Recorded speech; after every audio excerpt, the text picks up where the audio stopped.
absolute all-time favorite songs. It's an insane riff, absolutely insane.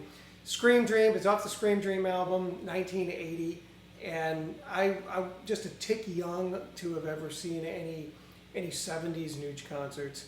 So from my perspective, Scream Dream had to be just, I've often said it's impossible to pick a favorite Ted album, but if I had a gun to my head and I had to, I've often thought that I might say Scream Dream. That album is just different than all the rest, and just the way it's recorded. Of course, I say all the Ted albums are timeless. Unlike other music, I think Ted was way ahead of his time, and the performances and song styles were so over the top, are still so over the top, that they just never time out. That's just my perspective, and it's very biased, but that is my opinion on it. And it just, I mean, there's nothing about that album, if you put it on today and cranked it up, that would make you think it's 45 years old, other than the fact that it's really good, and there's nothing that good anymore as far as I'm concerned. But that all having been said, the Violent Love riff is just, it's just, and that whole album, the Scream Dream album, I really think was a height, maybe even a peak, if I say, of just the insane, logical, logistical, lovable gonzoid madness. And it may have equaled it prior, and I just never got to see it. But in my time, the energy that went into that period, that year, and of course every year to follow.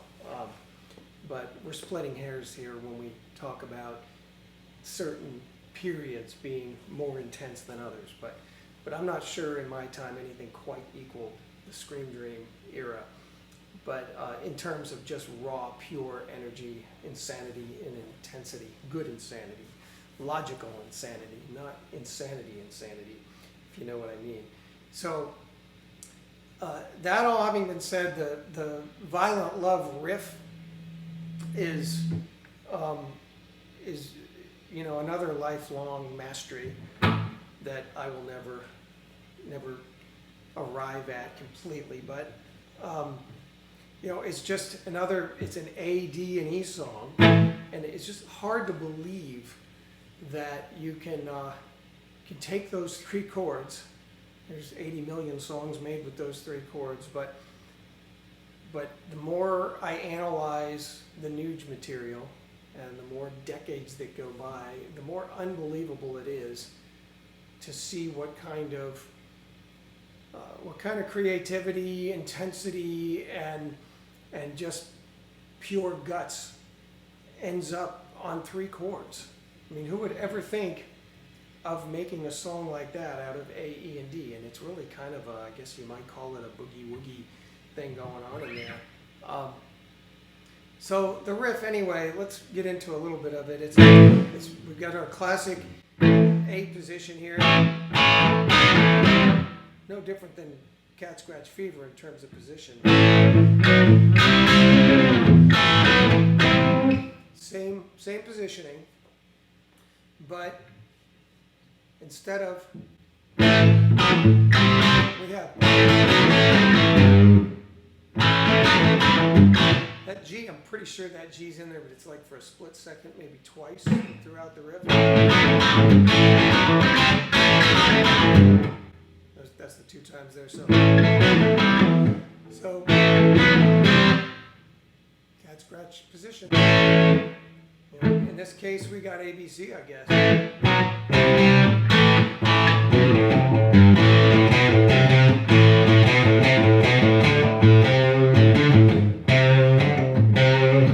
Something like that. Most of the notes are in there.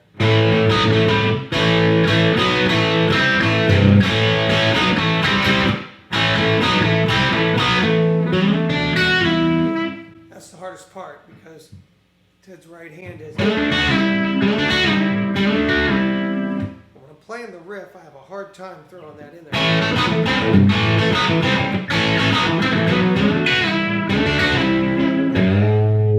think I did that earlier, but so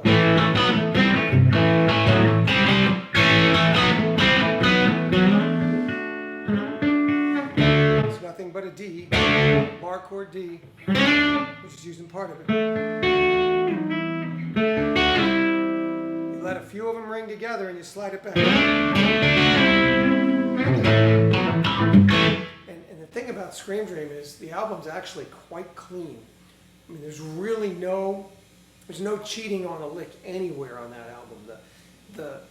It's loud. You can tell the Byrd volume is cranked up, but the gain, the pre-gain, I think is low. He had to be spot on. Not that he's not usually spot on anyway, but he had to really be on his toes to play those high, crispy volumes like that. Then we've got, pretty sure he does that right there in that position. It's just an A, E, G. This is, when I see this pattern, I'm thinking.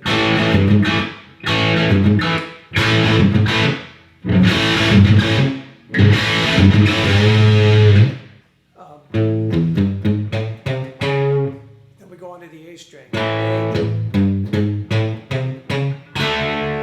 a D.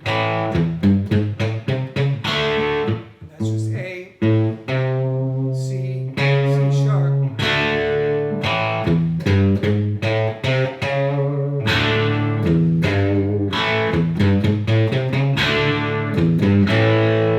He's got some cool, I don't know where he does those holds. I had to spend some more time on it, but we're right back to that. And then we got one break in the song where he's really.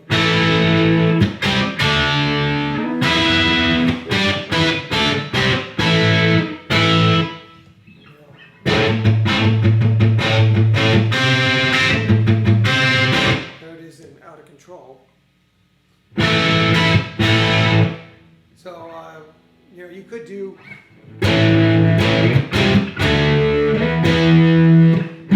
I don't think that's what he's doing. I think he's.